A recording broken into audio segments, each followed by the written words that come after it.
El pasado 7 de diciembre, la Gaceta Oficial de la República de Cuba publicó una actualización de la lista nacional de personas e identidades que han sido sometidas a investigaciones penales y se encuentran buscadas por las autoridades cubanas a partir de su implicación en la promoción, en la planificación, organización, financiamiento, apoyo o comisión de actos materializados en el territorio nacional o en otros países en función de actos de terrorismo.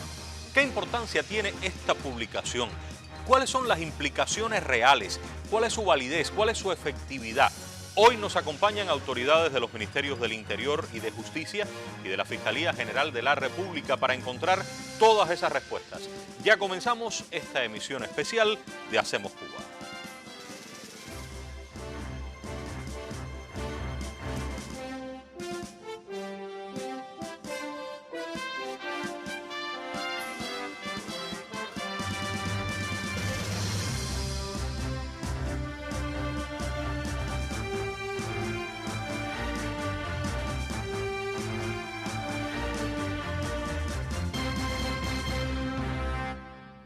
Doy la bienvenida a mis invitados. Pilar Barona, viceministra de Justicia, un placer que nos acompañe. Gracias, Humberto, un placer estar acá.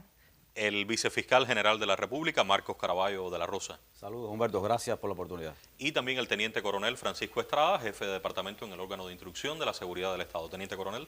Muchas gracias, un placer estar aquí. Bueno, propongo comenzar, si estamos de acuerdo, con la viceministra y una pregunta que es esencial, que nos hemos hecho muchos. La lista, viceministra, se ha publicado en la Gaceta. ¿Cuál es la importancia de que aparezca esta decisión u otras en la Gaceta oficial, fíjense, documento oficial de la República de Cuba? Bueno, Humberto, partiendo de la Constitución de la República, que en su artículo 165 dispone que las leyes, decretos presidenciales, decretos, resoluciones y demás disposiciones de interés general que emitan los órganos competentes se publican en la Gaceta Oficial de la República, entonces eso nos permite afirmar que la publicación de cualquier disposición de los órganos u organismos del Estado en la Gaceta Oficial tienen una validez jurídica que le imprime un peso legal, por cuanto allí se completa un elemento fundamental que es el conocimiento por todos de las últimas decisiones o las decisiones del poder público. Por tanto, allí podemos reconocer y además afirmar que es la obligatoriedad del cumplimiento de lo que en ellas se publique. Carácter legal, carácter obligatorio, hay una fuerza en todo aquello que aparezca en la Gaceta Oficial de la República. Correcto. Gaceta que podemos encontrar en formato impreso, pero también en formato digital. Sí, nosotros hasta el año 2001, el único canal que existía de publicación de la Gaceta era en formato papel. Actualmente nosotros incorporamos un canal digital en el sitio de nuestra Gaceta, donde se publican todas las normas y a partir de la fecha de la publicación alcanzan su vigor, su vigencia en nuestra legislación cubana. Viceministra, hay una resolución de Naciones Unidas, quisiera verla en pantalla, la 1373.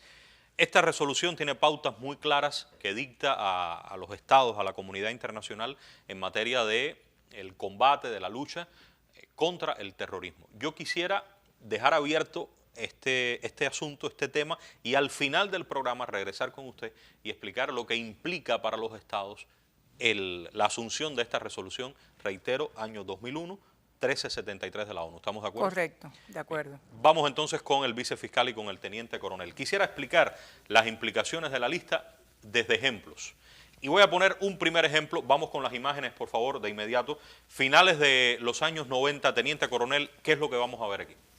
Bueno, Humberto, ahí estamos viendo imágenes de los desastres, los daños causados por las explosiones que ejecutaron en Cuba autores de hechos terroristas reclutados, financiados y enviados a nuestro país, entrenados por organizaciones terroristas de los Estados Unidos en una escalada de atentados en centros turísticos en nuestro país y fuera del territorio nacional también. Los responsables aparecen en la lista, quiero ir hasta la lista, prácticamente la están encabezando y cuando veamos estos nombres voy con el vicefiscal y la siguiente pregunta. Hablamos de hechos del año 99, han pasado muchos años. ¿Existe un límite para la investigación de actos de esta magnitud? ¿Ustedes están sujetos a determinado espacio de tiempo, vicefiscal?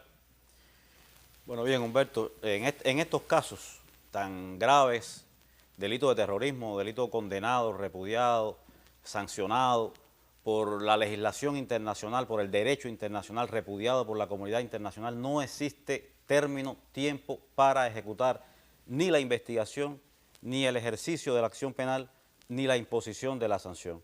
Son delitos de los que llamamos imprescriptibles. Año 99, hay 3 nombres: Guillermo Novo, Pedro Ramón Crispín, José Francisco Hernández Calvo. O sea, investigación en cualquier momento. En cualquier momento. Y hablamos, teniente coronel, de un expediente que tienen ustedes de investigación, pero que también después pasa, digamos, a la fiscalía, ¿es correcto?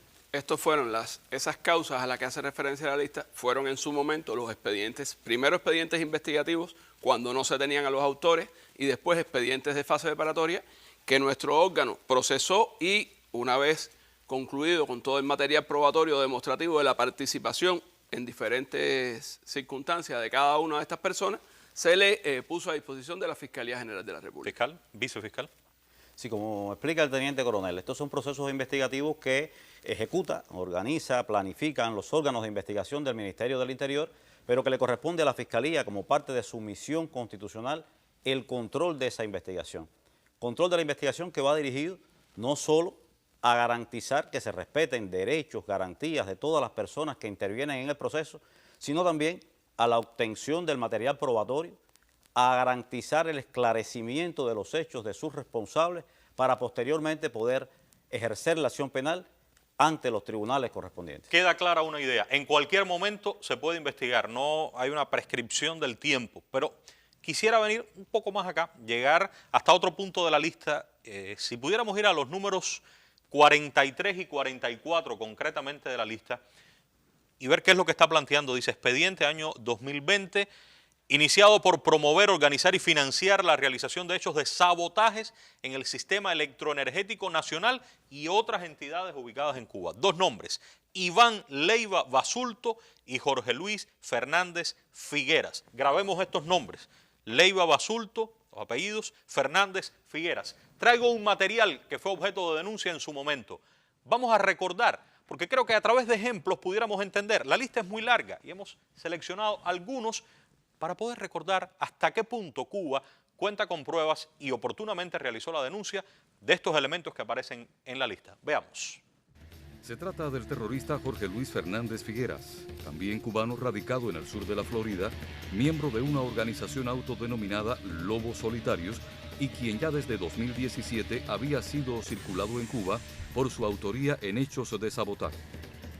Un historial que registra el reclutamiento en 2018 de adolescentes menores de 20 años para colocar carteles y romper vidrieras bajo la firma CLD Clandestino.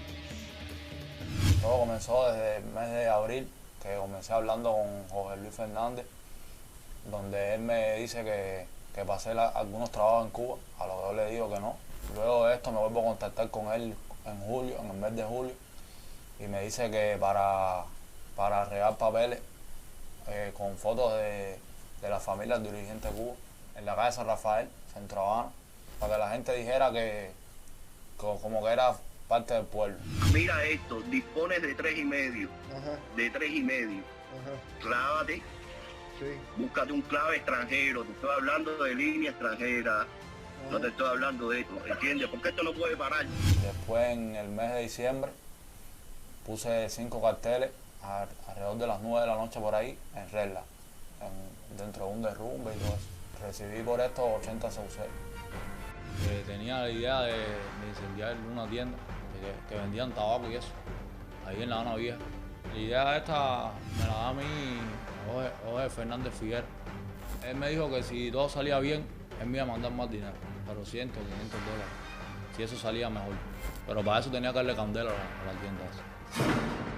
Yo contacté a Jorge Luis Fernández Figueras por el Facebook, porque resaltaba mucho en el grupo de los clandestinos, publicaba muchas cosas en contra de la revolución, de carteles, de lo de la sangre de Martín en ese tiempo. Ya le escribí que me hacía falta, que yo podía trabajar para él, y él me dijo que sí.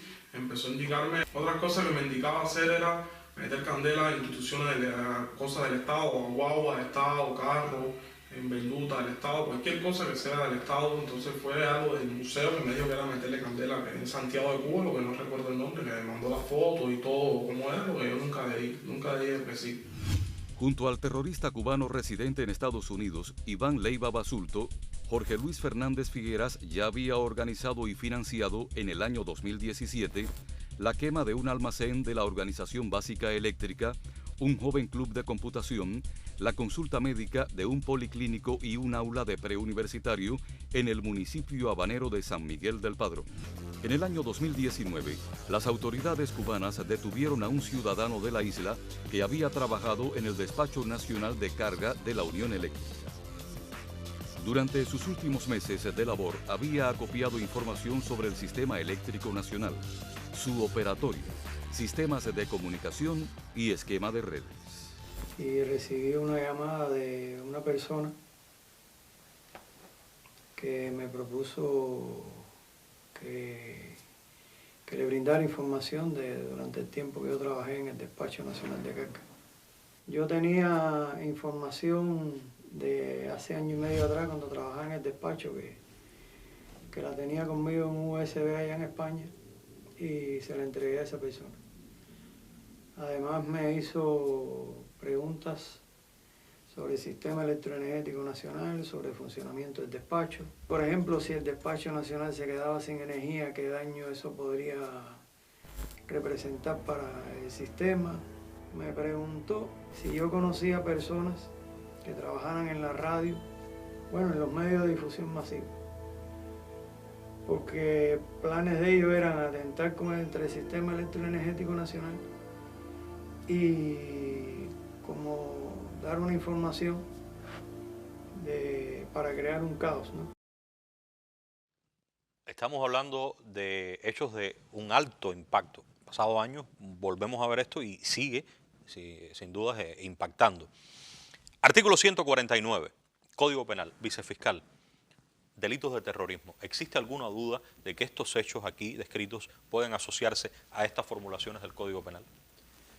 Ninguna duda, Humberto. Evidentemente, el Código Penal, como norma sustantiva que regula, que prevé y sanciona los delitos de terrorismo, parte de su artículo 149, que constituyen las disposiciones preliminares de definir los elementos fundamentales que caracterizan al delito de terrorismo. Entre ellos, precisamente, lo define como aquellos que, a partir del modo, de los medios, de la forma en que se ejecutan, van dirigidos inequívocamente a intimidar, a obligar al gobierno, a una organización internacional a realizar actos o abstenerse de realizarlos, pero también a generar, a crear temor, alarma, terror en la población, en grupos de personas, incluso en personas determinadas. Igualmente, a provocar afectación en bienes de significativa consideración, en la vida, en la integridad física, mental, la paz internacional y la seguridad del Estado. En el caso de la investigación de estos hechos tan graves, Teniente Coronel, además de las declaraciones que estamos viendo, fragmentos de esas declaraciones, ¿existen otras pruebas? ¿Cómo ustedes proceden o solamente tenemos estas declaraciones para demostrar que lo hicieron y demostrar las conexiones con las personas que están en el exterior? Bueno, me voy a basar en las propias imágenes, además de las declaraciones que tuvieron a bien ellos prestar, que pueden hacerlo o no, acogerse a su derecho. Como se aprecia, se trata de reconstrucciones, se trata de peritajes, se trata de inspecciones, se trata de otro volumen de material probatorio distinto, de comprobación del dicho de las personas o no, pero en cualquier caso de pruebas objetivas, pruebas científicas, pruebas, material probatorio objetivo que demuestra inequívocamente la participación de los que están detenidos y de otros en esos hechos que le están siendo imputados. Vamos a regresar a la lista. Quisiera regresar a la lista y detenerme específicamente en este fragmento y en estos nombres que aquí aparecen.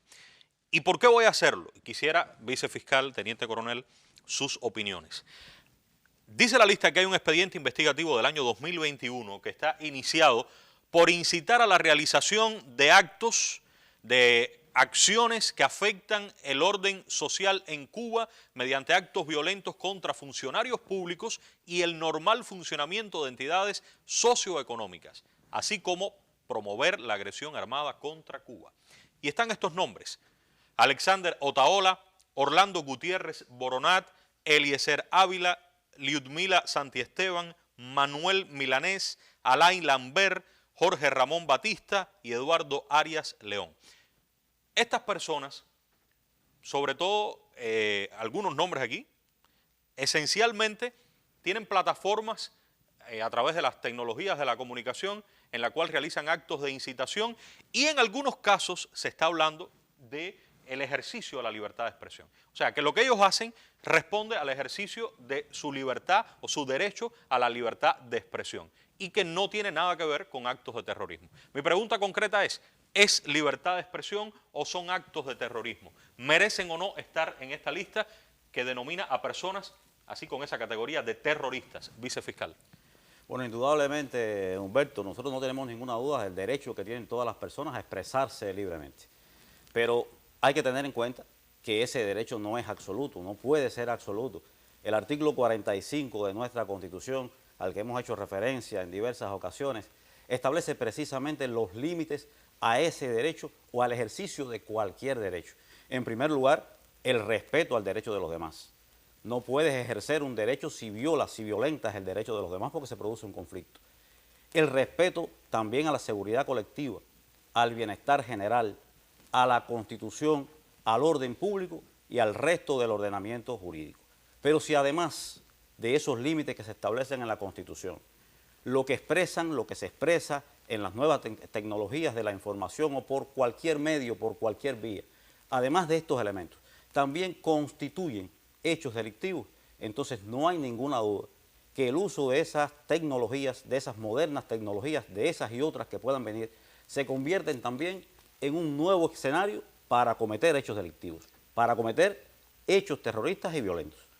Vamos a detenernos en uno de los nombres y llamo la atención que pudiera ser cualquiera de esos nombres, pero traigo un ejemplo concretamente que sería aquí el número 57 de la lista, Jorge Ramón Batista Calero, Ultrac. Hemos traído una selección de lo que tanto hoy pudiéramos poner, repito, de cualquiera de los que están ahí, pero veamos este ejemplo y tratemos de relacionar hasta qué punto es libertad de expresión o es la consumación de un hecho delictivo asociado a terrorismo. Veamos. Ultrac, o mejor dicho, Jorge Ramón Batista Calero, se identifica como influencer, youtuber y productor musical en las redes sociales. Ciudadano cubano-americano. Nació el 10 de septiembre de 1988 en Buenaventura, provincia de Holguín. Emigró a Estados Unidos en 2016. Que en Cuba los cubanos tienen que salir a la calle masivamente, violentamente.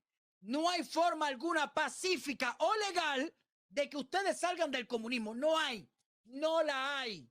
A no ser matando la cúpula castrista. Y sabemos bien claro que la dictadura no hay forma alguna que no sea con violencia que se debilita. Claro está que Jorge Ramón Batista Calero, al igual que otros operadores del terrorismo como Yamila, la llamada hija de Maceo, Willy González, Manuel Milanés y Alexander Otaola, alientan desde Estados Unidos acciones terroristas y de todo tipo contra Cuba.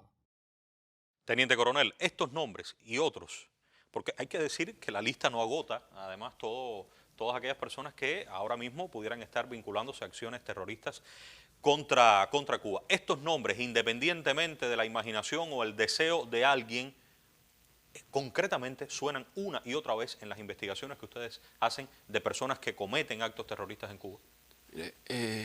Bien, Humberto, estos nombres, y como bien tú dices, otros que seguimos investigando y que se actualizará la lista y irán a dar a la lista si son corresponden con actos terroristas lo que están haciendo, están ahí no solo por la instigación general, que también es ilegal, que también es terrorismo, sino por el reclutamiento y la convocatoria específica de ejecutar actos terroristas sobre los cuales hay elementos probatorios. No es solo lo que ellos dicen, es que además de eso organizan con las nuevas tecnologías financiamiento, reclutamiento, envío de tarifas, publicación de tarifas de cuánto pagan por cada tipo de acto terrorista que se ejecute a partir de sus indicaciones. Por tanto, como bien decía el vicefiscal, no es el mero ejercicio de su libertad de expresión, es el uso de la tecnología de la comunicación para indicar la ejecución de actos terroristas. Concretamente, tengo un ejemplo aquí, a ver si ustedes lo recuerdan, de este mismo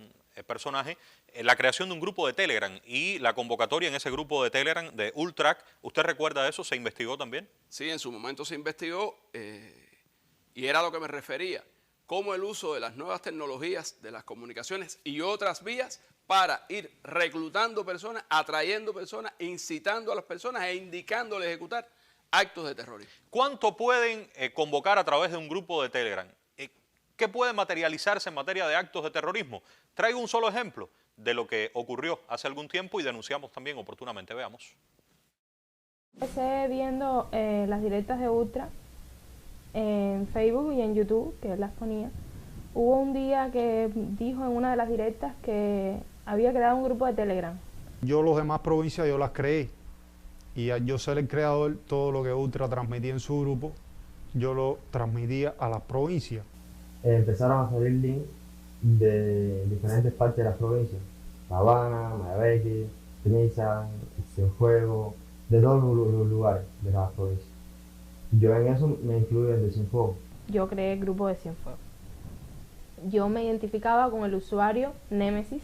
Yo creé un grupo de Cienfuegos privado, un grupo más seguro, donde ahí iban a haber personas donde estuvieran más dispuestas a destruir este país.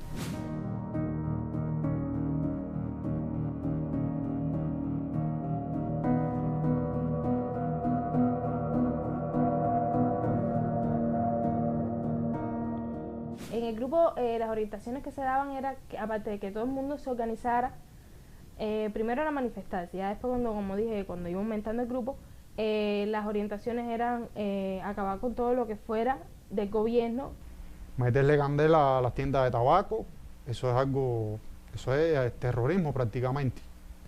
Tiendas MLC, tabaquería, ranchos, creo que campismo, las outfitas de la policía. Muchas de las cosas que se hablaba también era era como tipo un plan de distraer a la policía, hacerle como una llamada, distraer a la policía y al tú distraer a la policía va a ese lugar, se ponchan los autos de los policías y ahí hacen como un ataque a las unidades de policía. Ya cuando tú ves todo esto, el actor intelectual es Ultra. Es lo que tú consumes, es a Ultra, o sea, es el que da las ideas. Este incitador a la violencia insiste en la necesidad de crear armas artesanales. Preparar cócteles molotov, tirar piedra y que creáramos armas nosotros mismos para hacer todas estas cosas. Era como crear, no sé, tirapiedra, flecha, como le llaman la gente en la calle, usar como método de lanzamiento trozos de cabilla picados, a veces hablaban de plomo o cualquier cosa que pueda hacerle daño, que pueda romper un vidrio. Bueno, creo que han sido claras estas explicaciones, vicefiscal, teniente coronel. Sí, permiso, Humberto. Ahí señalar algo, y es que como bien se ve en estos imputados, esas personas no empezaron por el final al que están refiriendo. Y es que hace falta tener en cuenta lo siguiente. Cuando uno empieza a consumir esta instigación a la comisión de actos terroristas, sabe lo que le están indicando. Sabe que eso para ellos tiene una repercusión, tiene un impacto. Ellos están participando de la comisión de los hechos que el terrorista que está, como dice una de ellas, como autor intelectual, los está incitando a cometer. Y ellos son los que están creando el grupo de Telegram, replicando la incitación de aquel... probablemente en este caso, pero seguro en este y en otros, recibiendo financiamiento para cometer esos hechos y además distribuirlo. Las personas que se involucran en estos hechos en el territorio nacional son responsables de esos actos y responden por ello, valga la repetición, ante la ley y como tal van a ser investigados, van a ser sometidos a los procesos de instrucción y van a ser puestos a disposición de la Fiscalía y de los tribunales como ha estado haciéndose hasta ahora. Vicefiscal, aunque solamente lo que hayan hecho sea comunicarse, ¿van a responder también esas personas aquí en el territorio nacional?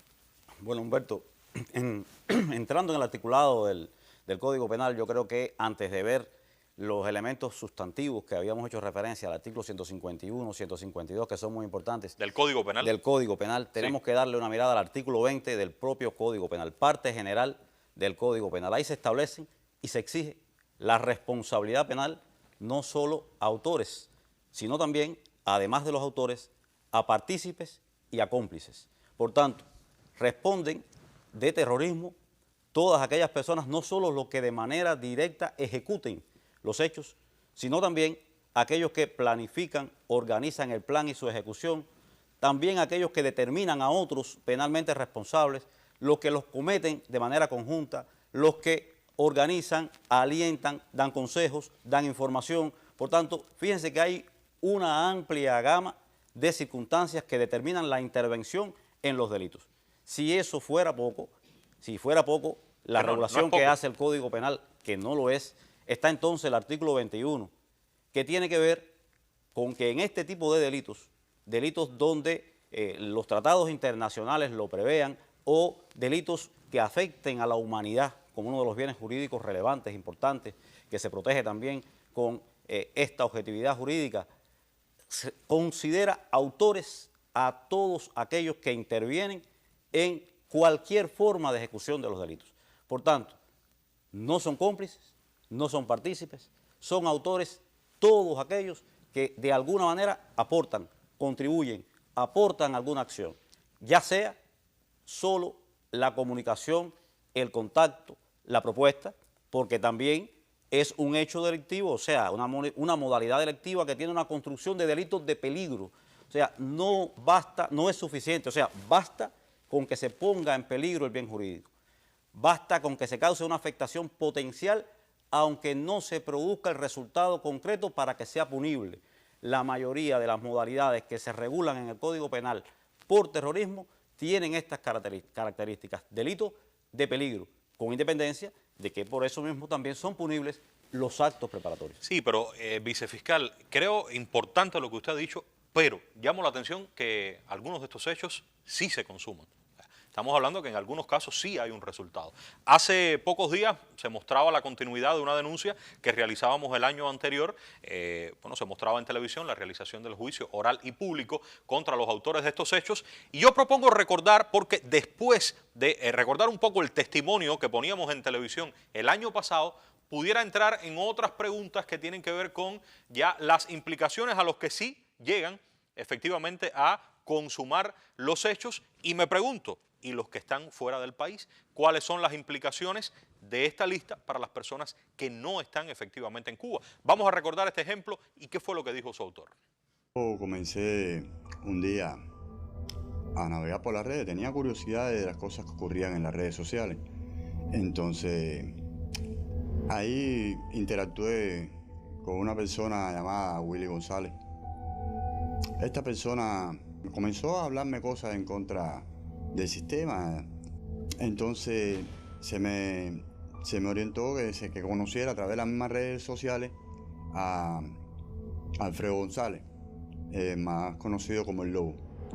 Este Lobo es el que mayormente me hace las indicaciones, un poco más adelante en el transcurso de varios chats que tuvimos juntos, de hechos vandálicos que debía cometer aquí en la nación.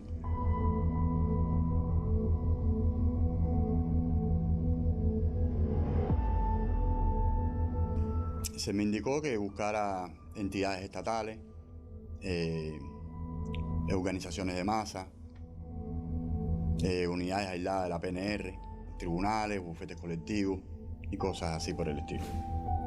Yo tiré ciertas fotos al Tribunal Municipal de Centro Habana y las envié hacia los Estados Unidos.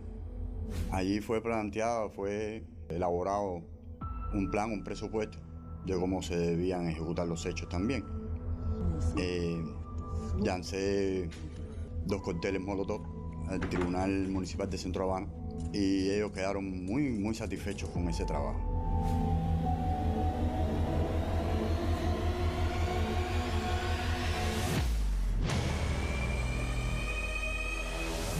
Luego de ese trabajo se me orientó que siguiera buscando, siguiera indagando por la capital, buscando lugares de interés y cosas así como el CDR o JC. Y entonces encontré la Dirección Provincial de los CDR, le tiré una foto, como se dice, me decían que eso eran trabajos de inteligencia y las envié hacia allá, hacia el exterior. allá hace la misma rutina, lo aceptaron, dijeron que era un buen objetivo y entonces se mandó el presupuesto para comprar el combustible.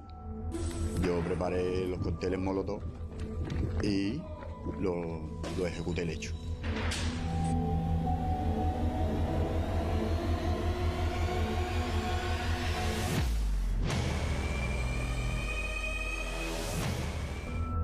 Cogí y escribí varios carteles en La Habana. Se tenía que indicar la dirección exacta de los lugares donde fueron hechos para ellos ponerlos en los videos y eso en la promoción que iban a hacer, como por ejemplo los carteles en la unidad de Zanja, cerca próximo a ciertas unidades de policía. Como decir, golpes a la yugular, como se me decía. Por ejemplo, el tumbado de líneas de alta tensión, de torres eléctricas, para lo cual se estaba preparando ya un personal, mediante el uso de automóviles que también se estaban preparando, estaban ya casi listos para la acción, y entonces tumbar mayormente una torre eléctrica en el oeste de la capital, pegado a la termoeléctrica de Mariel, y otro pegado a la termoeléctrica de Santa Cruz del Norte, que con esto tenían como objetivo un apagón en la capital, porque se tenía la idea de que al dejar la capital sin luz, se quedaría un caos.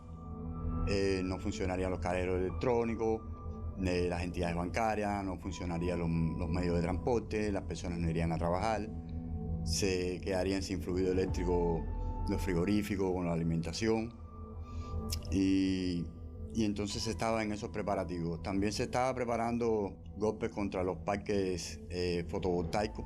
Se pensaba hacer también en Camagüey y en las inmediaciones de Santiago de Cuba. Aquí hay un grupo de planes, pero hay acciones que se concretaron. Es lo que usted decía, peligro, pero también hay un resultado. Y entre los resultados, teniente coronel, una persona incluso lesionada en el caso de los CDR de la provincia de La Habana. Sí, Humberto, porque eso no es, volviendo al tema anterior, eso no es libertad de expresión, esos son hechos materializados de agresión contra lugares donde hay personas, que es algo recurrente desde los primeros casos que están en la lista. Recordemos que cuando las bombas de los 90 hubo un fallecido, hubo lesionados, y en la historia de esta actividad terrorista, ese ha sido de los resultados recurrentes, valga decirlo nuevamente, la lesión a personas, el daño a las instituciones, a partir del reclutamiento de ciudadanos radicados en el territorio nacional, el financiamiento, como bien se expresa ahí, la entrega de los recursos para ejecutar los hechos y además aprovecharse de estos hechos para su divulgación posterior en las mismas plataformas que tienen para la incitación a cometer estos actos. En el caso concreto de este hecho, la lista también hace alusión a un expediente, año 2022, lo dice textualmente: promover, financiar, ejecutar actos de sabotajes, Tribunal Popular de Centro Habana y Dirección de los CDR en La Habana, nombre a Mijail Sánchez González, pero esta persona menciona a otros también, que por cierto se reiteran muchos de estos nombres, no solo en un hecho, aun cuando la lista circunscribe a uno u otro expediente. Hay que decir que la participación de muchas de estas personas va más allá de un hecho concreto. William Cabrera González y Michelle Naranjo Riverón, aquí se habla de hechos de sabotajes en el sistema electroenergético nacional en Cuba. Pero, vicefiscal, estas personas no están en Cuba. La pregunta ahora sería, ¿qué puede ocurrir concretamente con estas personas? ¿Existen vías, maneras, formas en las que Cuba pudiera insertarse para que no quede la lista solamente como la enunciación en la Gaceta Oficial, independientemente de la repercusión legal que explicaba la viceministra, tiene lo que en ella se publique?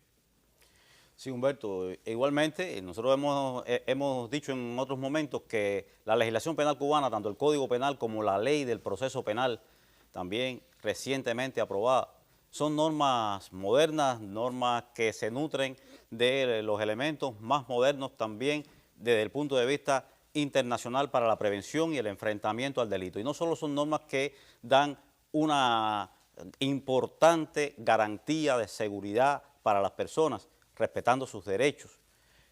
También estas normas se han nutrido, las normas cubanas, de instituciones que permiten dotar a los órganos que les corresponde tanto investigar como continuar con el proceso penal, dar un enfrentamiento efectivo. Por ejemplo, yo quisiera ir hasta una parte de nuestras leyes que habla de la llamada extradición.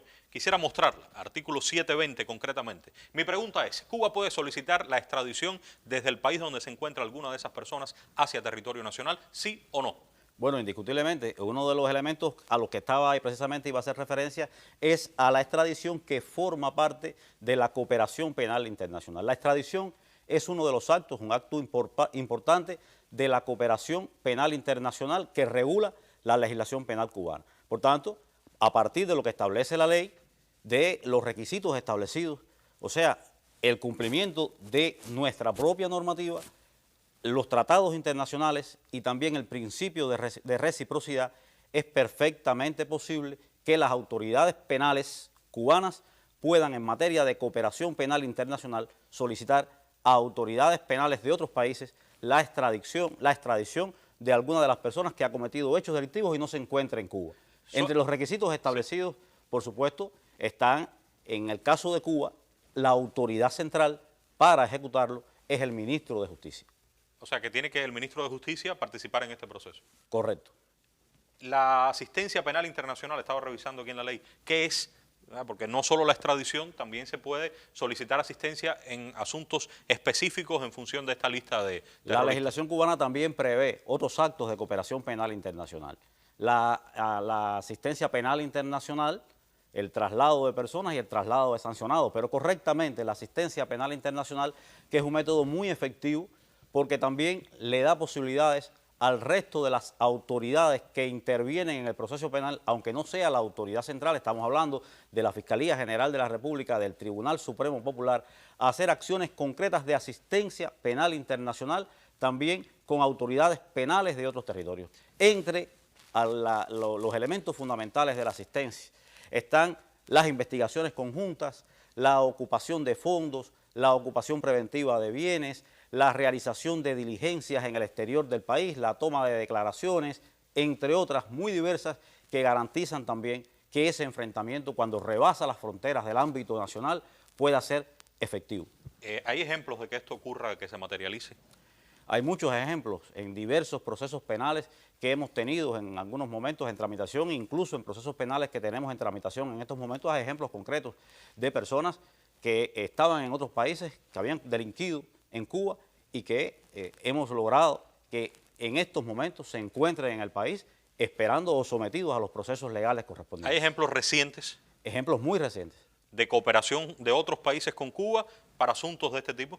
De cooperación de otros países con Cuba y también de Cuba con otros países, pero específicamente de otros países con Cuba. Hay ejemplos muy recientes que se encuentran hoy en tramitación en los órganos competentes. Teniente Coronel, y en materia de la investigación, ¿existe intercambio de Cuba con otros países? ¿Existe colaboración reciente y efectiva en asuntos de esta gravedad? Bueno, en general sí, y hacer una acotación que me parece importante. En esa lista de designados terroristas hay perseguidos por hechos concretos materializados en Cuba, por reclutados por ellos que están circulados con notificación roja de Interpol y residen libremente en los Estados Unidos. ¿Qué significa la notificación roja de la Interpol? Que están circulados por ser autores de un delito de sabotaje, que la Policía Internacional, como se le conoce, Interpol, recibió la solicitud de Cuba y con los argumentos que Cuba aportó, decidió que tenían mérito suficiente y los circuló con notificación roja para ser detenidos donde se encuentren. Estamos hablando de determinados casos de esa lista. Exactamente. Y en el caso o en los casos que no están notificados a Interpol, ¿pudiera Cuba hacerlo también? También pudiera hacerlo y dependería solo de que Interpol decidiera que hay mérito suficiente, que a nuestro criterio debería haberlo porque están los materiales probatorios en cada uno de esos procesos. Pero más allá de eso, también se ha intercambiado en reiteradas oportunidades con las autoridades norteamericanas sobre los hechos terroristas cometidos contra Cuba y que salen, que nacen, que se organizan desde su territorio. Hay otro elemento en la ley nuestra, vicefiscal, que es juzgar en ausencia. Recuerdo que en alguna oportunidad lo explicamos. Vamos a verlo, por favor, en la ley. Explíqueme qué cosa es juzgar en ausencia. ¿Y sería posible en los casos de la lista, sí o no? Bueno, en esencia, Humberto, es una posibilidad. para los casos de la lista y para otros casos de personas que no se encuentren en el país, que no hayan sido detenidos, que no hayan sido capturados, pero que evidentemente tengamos los elementos probatorios que lo vinculen a hechos delictivos. En este caso, precisamente los delitos de terrorismo son de los que la ley cubana prevé la posibilidad de juzgar en ausencia. O sea, aunque no se encuentren en Cuba, aunque no hayan sido detenidos, hay un grupo de requisitos establecidos en la ley del proceso penal que hay que cumplir, pero sí, es posible que puedan ser juzgados en ausencia, o sea, continuar el proceso penal en su contra, cumpliendo todos los requisitos y las garantías, incluidos el derecho a la defensa, hasta lograr la resolución definitiva que debe ser, por supuesto, una resolución del tribunal competente cuando se concluya la investigación y el ejercicio de la acción penal por la Fiscalía. Si conecto esto de juzgar en ausencia con la asistencia penal, después de juzgar a alguien en ausencia, ¿es posible, mediante los mecanismos de asistencia penal, solicitar a esa persona, al país donde se encuentre, mire, esta persona ha sido juzgada en Cuba, está en su país? ¿Es posible eso? Indiscutiblemente. No hay un orden de prelación, pero se vinculan. Pueden incluso interactuar de manera simultánea, la asistencia penal internacional, el juzgamiento en ausencia, porque hay acciones que se complementan con independencia de que el juzgamiento en ausencia también puede ser o puede también entrar en juego cuando han fallado mecanismos anteriores como la asistencia penal internacional. Hablemos, antes de regresar con usted, viceministra, voy a tomar asiento porque tengo algunas anotaciones aquí, de las sanciones de estos delitos asociados a actos de terrorismo.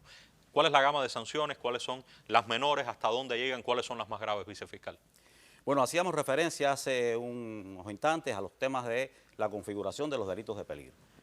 Delitos de peligro que tienen sanciones muy severas, extremadamente severas, cumpliendo incluso con las exigencias internacionales, con las exigencias del derecho internacional.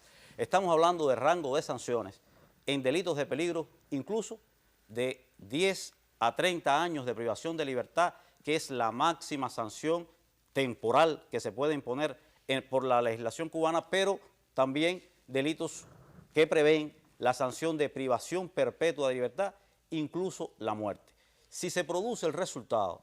Eso es para los delitos de peligro. Incluidos los de peligro. Hay un grupo de delitos de configuración, como dijimos, de peligro, que prevén estas sanciones, incluida la perpetua y la sanción de muerte. Las más graves para los delitos de peligro.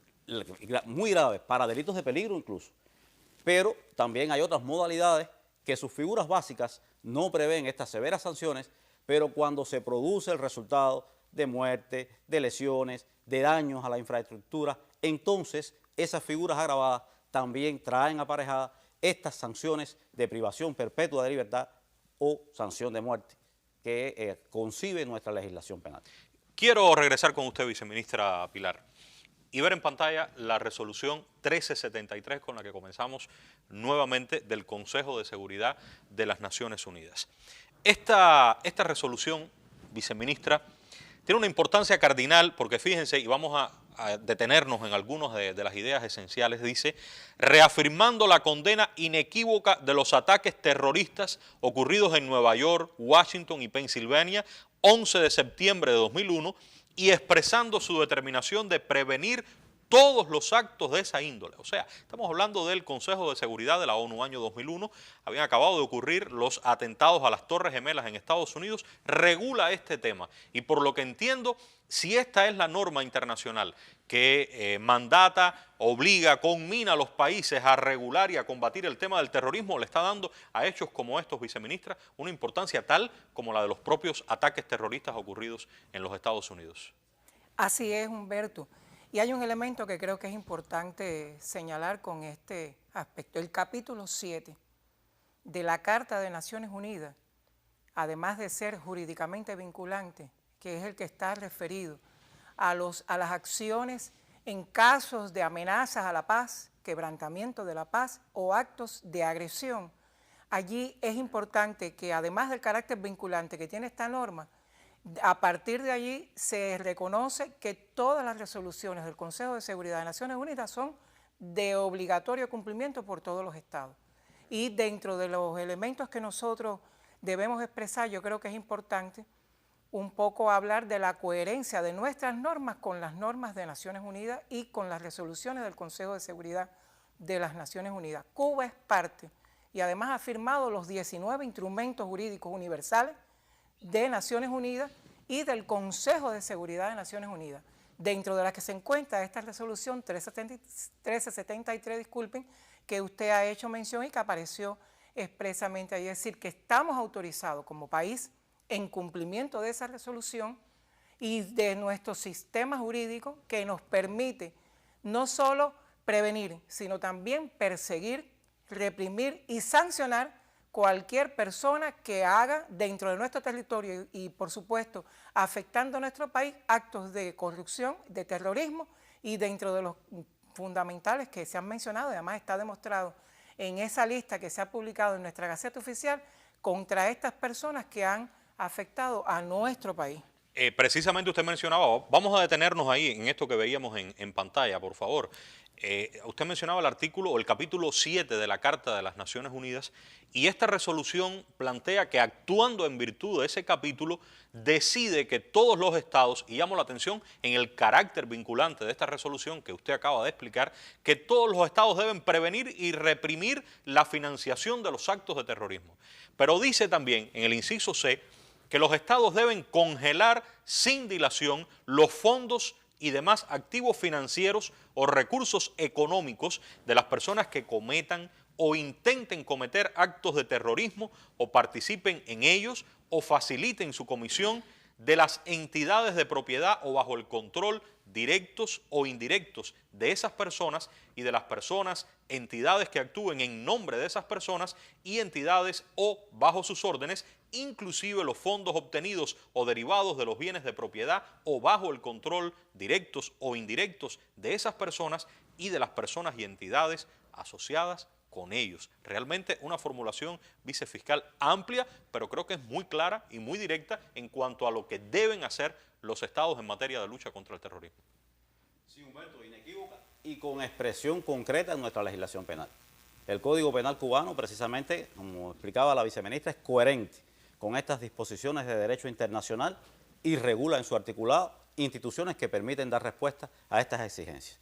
La confiscación de bienes, este es un delito que trae aparejada la confiscación de bienes, salvo la diferencia con el comiso. Se trata de que no se exige que los bienes tengan una relación directa o indirecta con el delito para poder ser alcanzados por la confiscación. O sea, pueden ser objeto de confiscación cualquier bien perteneciente a un terrorista, a entidades, a personas que de cualquier manera lo favorezcan. Bueno, los marcos sancionadores que ya vimos e indiscutiblemente una serie importante de regulaciones que garantizan un enfrentamiento efectivo, fuerte, riguroso, severo a todas las conductas que se relacionan con el terrorismo. Esta información también, Teniente Coronel, ha sido parte de estos intercambios a los que usted hacía alusión, información de esta categoría o de este tipo. Toda la información sobre la participación de cada uno de esos y otros en los actos terroristas que han sido investigados y demostrados en Cuba ha sido compartida con esas autoridades. ¿Y seguirá siendo de esa forma? Eso es una política, eso es una norma de enfrentamiento. Seguiremos investigando, seguiremos demostrando, esclareciendo y intercambiando información con las autoridades de Estados Unidos y de otro país cualquiera que sea necesario. Si seguimos revisando la resolución, encontramos otros ejemplos que lo que hacen es reafirmar cada una de las acciones que han sido explicadas aquí, tanto en materia práctica como legislativa. Por ejemplo, plantea también que hay que adoptar medidas necesarias para prevenir la comisión de actos de terrorismo, prevenir de forma temprana unos estados a otros mediante el intercambio de información, denegar refugio a quienes financian, planifican o cometen actos de terrorismo, impedir que quienes financian, planifican, facilitan o cometen actos de terrorismo utilicen sus territorios respectivos para esos fines. En fin, invito al estudio de esta resolución 1373. ¿Algún comentario final sobre esta resolución, viceministra, o la aparición de la lista en la Gaceta Oficial? Bueno, ratificar. Primero, que la publicación en la Gaceta Oficial de la República de esta lista, en virtud y en cumplimiento de la resolución 1373 del Consejo de Seguridad de Naciones Unidas, es válido y es legal. Y además tiene una fuerza y un peso importante en la obligatoriedad de su cumplimiento. Y bueno, los demás elementos se han expresado acá, tanto por el vicefiscal general como el teniente coronel, y yo creo que ha sido importante los materiales que sobre este particular se han expresado, y creo que es importante la invitación que usted ha hecho del estudio de esta resolución del Consejo de Seguridad de Naciones Unidas. Teniente coronel, ustedes tienen mucho trabajo, pero ¿qué nivel de prioridad tiene este asunto en medio de la vorágine habitual y cotidiana del trabajo de ustedes? Bueno, obvio, este asunto tiene toda la prioridad, máxima prioridad, el enfrentamiento al terrorismo, la investigación, esclarecimiento, demostración y poner a disposición de la Fiscalía y los tribunales de los autores de estos hechos. En el caso de la Fiscalía, la política a seguir en cuanto a solicitud de sanciones ante los tribunales en su momento para estos hechos, vicefiscal. De mucho rigor, Humberto. Ante hechos tan graves no puede haber tolerancia, no puede haber impunidad. La posición de la Fiscalía es de garantizar, proteger valores sagrados para nuestro pueblo, como la tranquilidad ciudadana, como la salud, como la paz, como la vida, contra personas de esta calaña que no respetan, que no tienen el más mínimo respeto por la vida humana y por bienes tan sagrados. No puede haber impunidad. Recaerá sobre ellos todo el peso de la ley. A Cuba, sin dudas, le asiste todo el derecho a regular en la lista nacional de terroristas a estas personas que hemos visto. Su participación en actos de naturaleza violenta, terrorista, integra las acciones de agresión que se enfocan directamente contra el pueblo cubano. Aquí nada es aislado. Las medidas de asfixia económica creadas desde el imperio que buscan desangrar a millones de personas, acabar con las esperanzas y con los sueños, las miles de horas de transmisión desde plataformas tradicionales y digitales que buscan motivar el desaliento y que llaman al desorden y a la violencia como vías de presión. El diseño quirúrgico de cientos de acciones que responden a la llamada guerra no convencional, la creciente y sostenida guerra cognitiva con la que buscan colonizar nuestras mentes y nuestras conductas.